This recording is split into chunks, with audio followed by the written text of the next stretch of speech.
Hello again. This is Math 2231 coming to you from the College of DuPage, and the title of this lecture is More About Continuity and Such. As always, when watching this video, please be an attentive learner.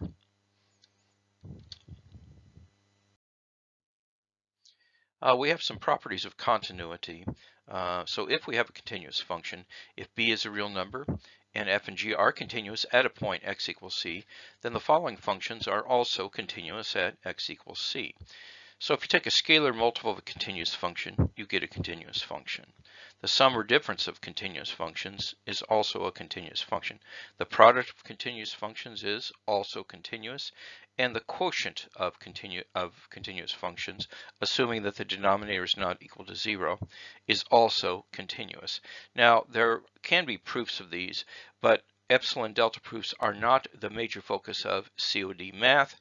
What I want you to do is be very solid computationally when you go into your engineering classes, and so that is our focus. So we're not going to prove all of these theorems, but they can be proven using epsilon delta proofs. And you might say, well,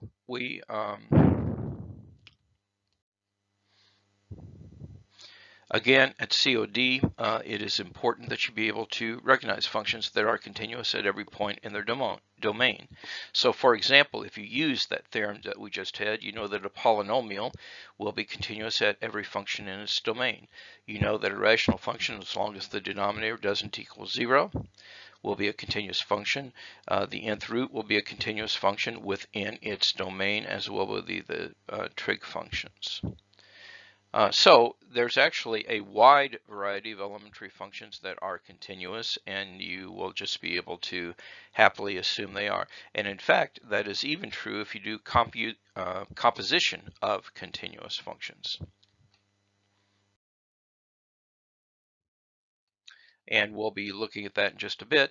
But first, let me tell you that there is an epsilon delta definition for a continuous function having to do with a limit. And here is that definition of continuity on an interval. A function f is continuous on an interval I if it is continuous at every point c in I. Now, the epsilon delta definition is this one, which says if for every c in I, and for every epsilon greater than 0, there exists a delta greater than 0. Now, delta can depend on epsilon and often will. But now we say the absolute value of x minus c is less than delta implies the absolute value of f of x minus f of c is less than epsilon. Now you might be looking at this and be saying, well, that's exactly the same limit that we had before. But there are two, as the epsilon delta definition of a limit. But there are two differences. Notice that we're not insisting that the absolute value of x minus c be greater than 0, because with continuity we do care what happens at x equals c. And over here also we used to have L here, but now we have f of c, because if f is continuous, the limit as x tends to c of f of x is equal to f of c. So again, you see we do have a continuity thing. Now, if c is one of the endpoints of an interval, we can check the left or right continuity, and that's why we spent time doing that, so that the absolute value of x minus c less than delta is replaced by the left or right limits. And here, again, the delta may and probably will depend both on c and epsilon. Now, there is a concept that is called uniform continuity on an interval. And that means something is uniformly continuous on an interval if for every epsilon there exists a delta such that, and you might say that's the same thing, but here delta does not depend on the points. It could still depend on epsilon. So you see uniform continuity, and that's something we're not really focusing on in this course, but uniform continuity is stronger than continuity. And in fact, that's what this theorem here says. If f is uniformly continuous on an interval I, then is continuous on the interval I. And the proof is pretty straightforward, because if f is uniformly continuous, we know that when epsilon greater than 0 is selected, delta is the number that you get from the definition of uniform continuity. And so if absolute value of x minus c is less than delta, that means that the absolute value of f of x minus f of c is less than epsilon. That means it's continuous. So uniformly continuous is stronger than continuous. And since c was arbitrary, f is continuous everywhere on I.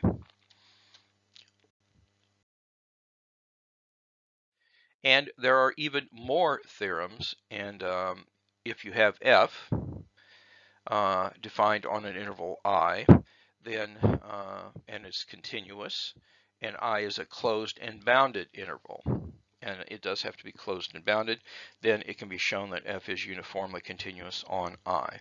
Now again, at Princeton, we would prove this in Calculus 1, but in Princeton what we would be doing is we would be teaching mathematicians, and here for the most part we're teaching engineers. The math students will be fine, but the focus is not on that, but you will be better engineers than the Princeton students who are studying the Epsilon Delta proofs.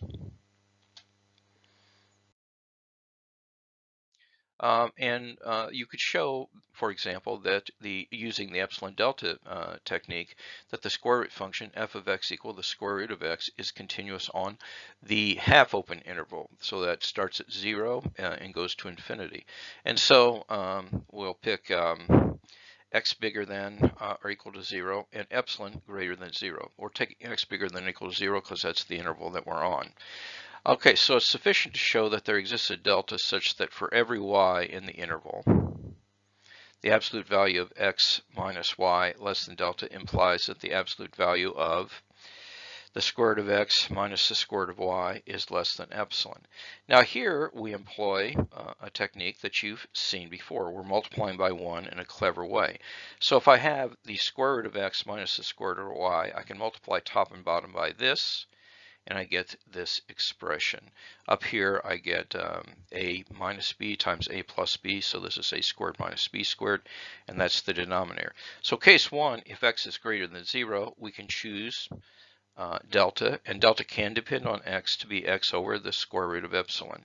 Then if the absolute value of x minus y is less than delta, then this, which is equal to this, is less than or equal to. Now here, y is greater than 0, so what we're doing is we're really making the denominator smaller, which makes the fraction bigger, and so this is less than or equal to. We substitute in the square roots of x, can cancel, and we get epsilon. Now case 2, we do have to look at x equals 0 separately, and here we're choosing delta to be epsilon squared, and again we have this calculation that is the same down to here. But now what we're going to do is we say that this is, and here what we're doing is we're making the denominator smaller, which makes the actually here x is 0, so that's actually equal to that. But the absolute value of x minus y, since x is 0, is equal to y. So when I do this calculation, I get the square root of y, and that's the square root of epsilon squared is equal to epsilon. That finishes the proof that the square root function is continuous. And because f is continuous on a closed bounded interval 0, 2, we're using that theorem that we didn't prove. It's also uniformly continuous. And so what we can do is there exists a delta 1 such that whenever the absolute value of x minus y is less than delta 1, the absolute value of f of x minus f of y is less than epsilon. And if x and y are both at least 1, we can have this. Actually, this equality is true anywhere, but if x and y are both bigger than 1, we get that this last inequality is also true. So if we take delta to be the minimum of the delta 1, 1, and epsilon, then whenever we have the absolute value of x minus y less than delta, we can show, and so if one of those is less than 1, then both are smaller than 2. So you see that's when the 1 kicks in. So what we can show is that the absolute value of f of x minus f of y is less than epsilon, since we're picking delta to be less than or equal to our delta 1. On the other hand, if x and y are both in this range, again, we're doing a proof by cases, then the absolute value of f of x minus f of y is less than this, which is epsilon over 2 less than epsilon. So we prove that this one is also uniformly continuous.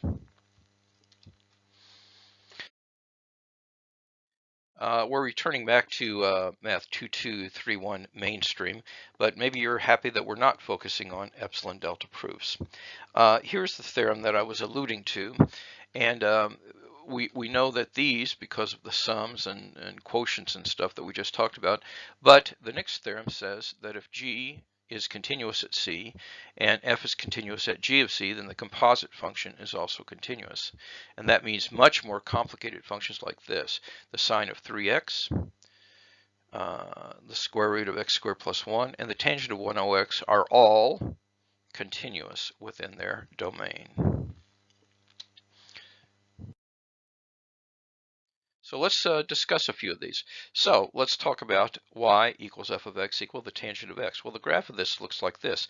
Now it is not continuous at like minus pi over 2 and pi over 2, but that's because that's not in its domain. But notice that, again, we can trace this without ever having to lift our chalk. So the tangent is continuous. It's undefined, but all other points it's continuous, so it's continuous on these intervals, and it shows you up here. Now let's look at B and C.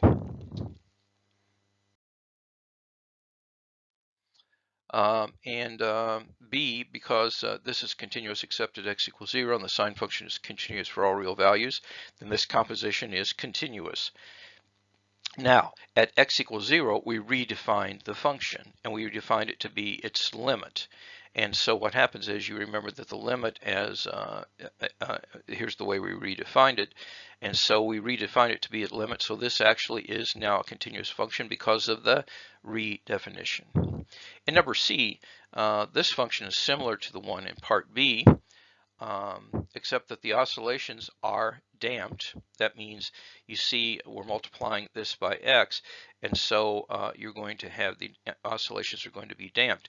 Now this forces this function to be 0 because what we will have is that x sine x is going to be between minus the absolute value of x, because sine of 1 over x is less than or equal to 1, and the absolute value of x for x not equal to 0. So the limit as x tends to 0 of this function is 0. So this function is continuous on the entire number line.